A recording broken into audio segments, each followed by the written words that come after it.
তলিছা মহাপাত্র নামে একজন জগন্নাথের খুব ঘনিষ্ঠ পূজারী ছিল। তিনি খুবই সদাচারী, সর্বশাস্ত্র বিশারদ, সর্বদা শুচি পরিচ্ছন্ন এবং সাধনায় অবিচল ছিলেন। অত্যন্ত বিনীত, ভদ্র, সকল ভক্তের অত্যন্ত প্রিয় এবং দরিদ্র আদি লোকের ভোজন করাতেন। এবং তার জীবনে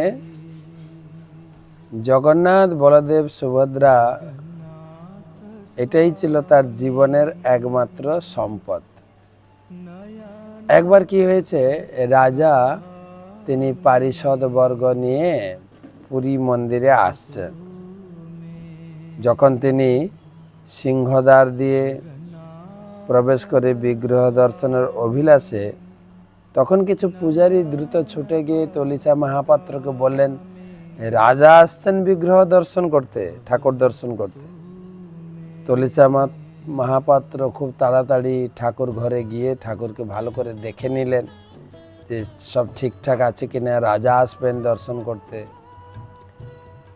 কিন্তু দেখলেন পোশাক আশাক গয়নাগাটি সব ঠিকঠাক আছে, কিন্তু ভগবানের গলায় মালা নেই যে। আর রাজা যখনই মন্দিরে আসেন ভগবানের প্রসাদী মালা চান। এটা রাজার একটা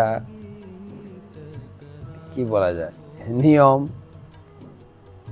তো এখন রাজা যদি ভগবানের প্রসাদী মালা চান, কিন্তু এখন তো মালা নেই, আর আমি মালা না দিতে পারলে একটা কিরকম লাগবে না, অপযশ।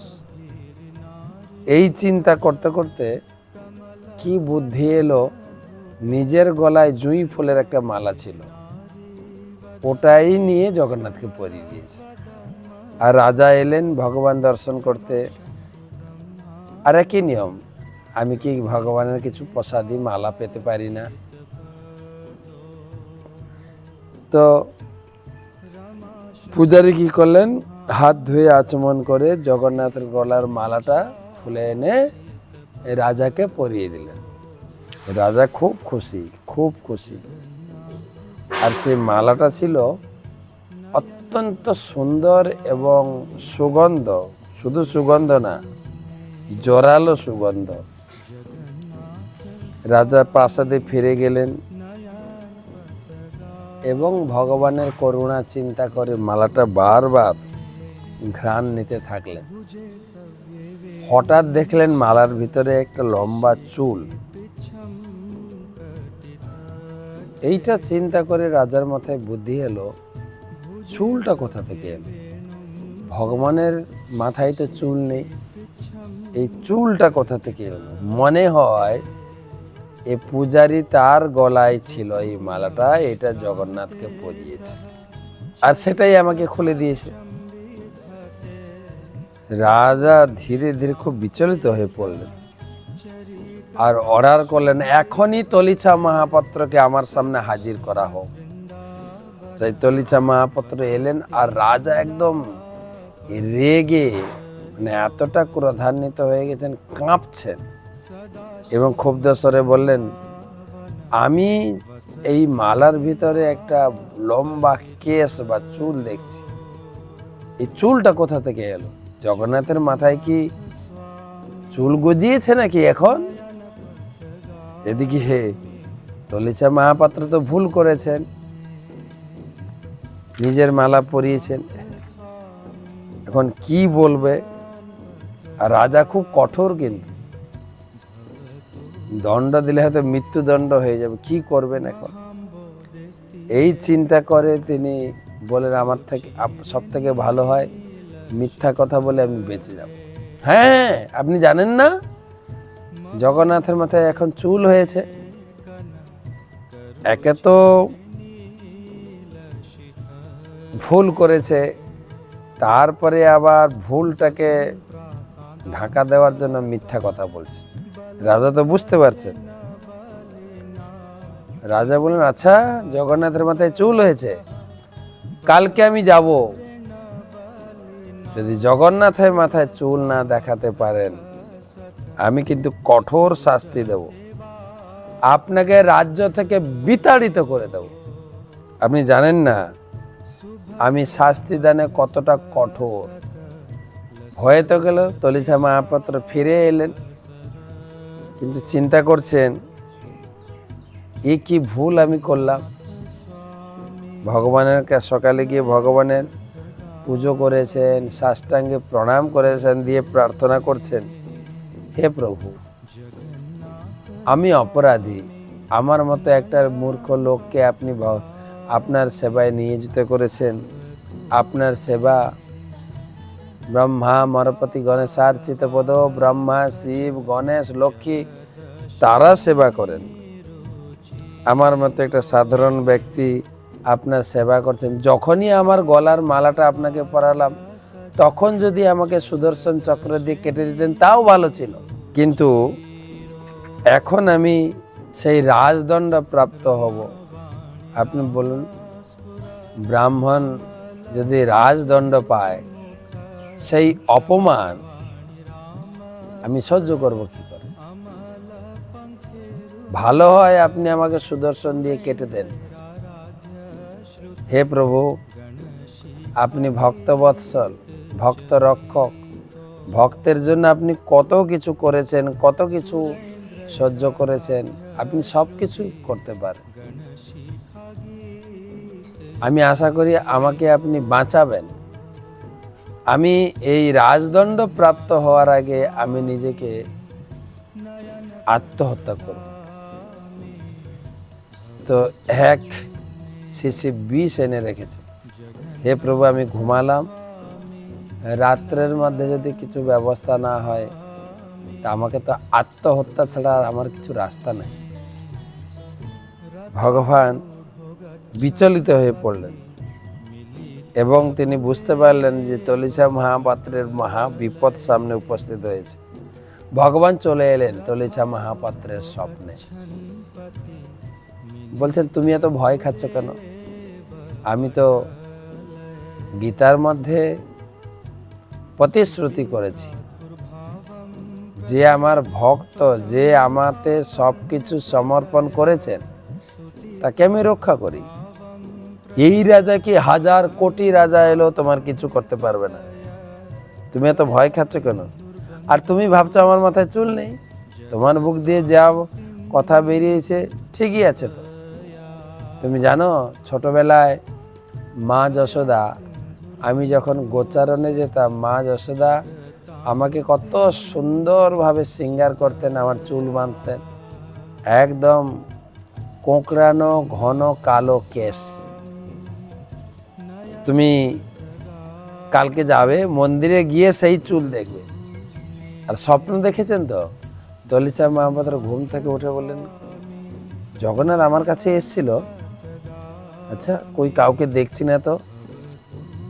তো তিনি স্নান করে, তিলক পরে, ধুতি পরে মন্দিরে পূজাতে গেছেন,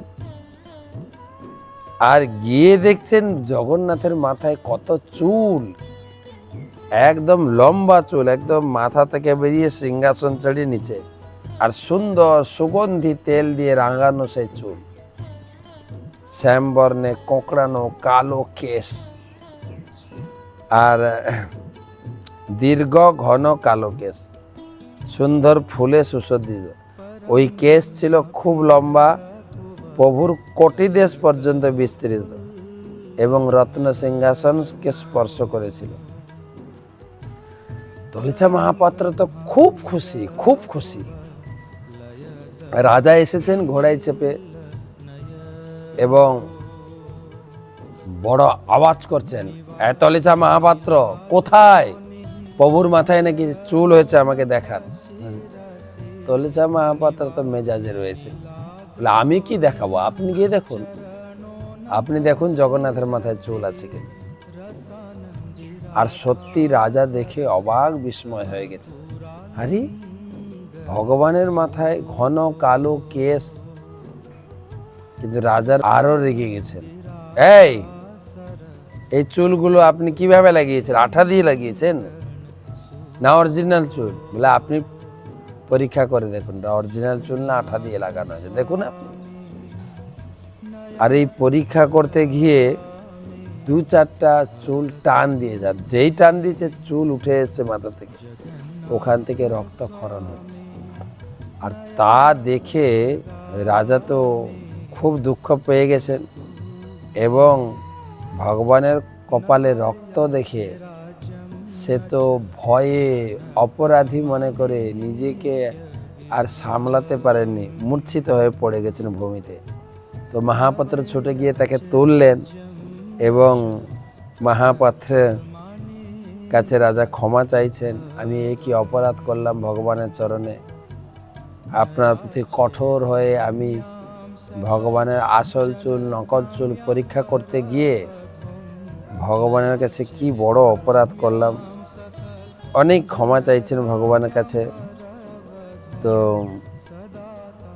মহাপাত্রের চরণে রাজা পতিত হলেন আর মহাপাত্র তাকে তুলে আলিঙ্গন করলেন এবং ভগবানের স্তুতি করলেন দুইজন।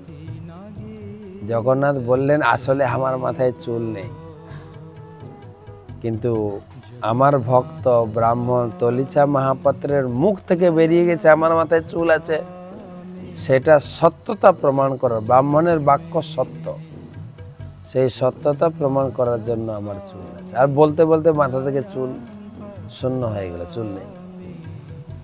রাজা ভগবানের মনোভাব বুঝতে পারলেন যে গীতায় ভগবান বলেছেন পরিত্রাণায় সাধুনাম, আমি যদিও 3টে কাজের জন্য জগতে আসি, পরিত্রাণায় সাধুনাম বিনাশায় দুষ্কৃতাম ধর্ম সংস্থাপনার্থায় সম্ভবামি যুগে যুগে।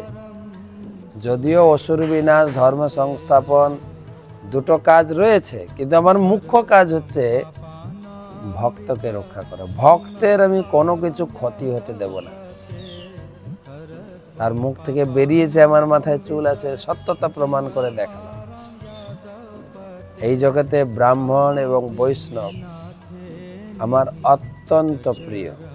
আমরা কৃষ্ণের প্রণাম মন্ত্রে পড়ি না, নম ব্রাহ্মণ দেবায় গো ব্রাহ্মণ হিতায় চ। ব্রাহ্মণ এবং গাভীর হিতকারী ভগবান, সবসময় হিতাকাঙ্ক্ষী।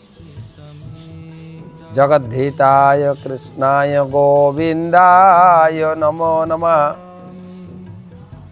এইভাবে ভগবান হচ্ছেন ভক্তের সহিত, ভক্তের হিতাকাঙ্ক্ষী এবং ভগবানের যে আমার চরণে আত্মসমর্পণ করে তার কোনো প্রকার ক্ষতি দুশ্চিন্তার কোনো প্রকাশ নেই।